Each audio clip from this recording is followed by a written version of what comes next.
Today, let's dive into a powerful story about hitting rock bottom and finding redemption.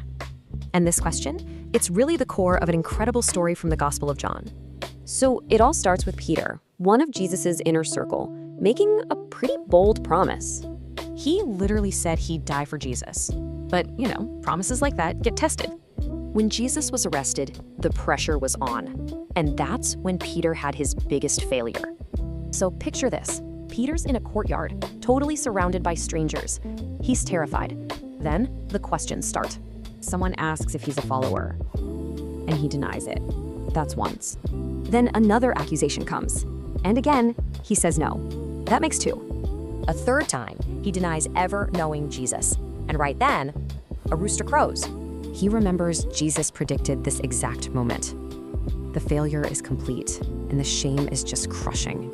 But the story doesn't end in that dark courtyard. Check out this contrast.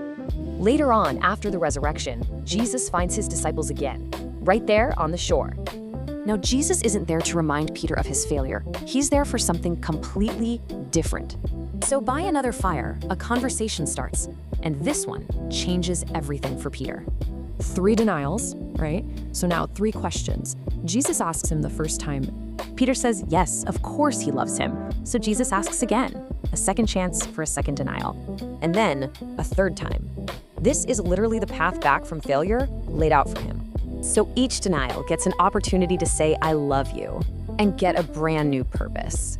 So what's the takeaway for us? Well, it shows our absolute worst moments don't have to define us.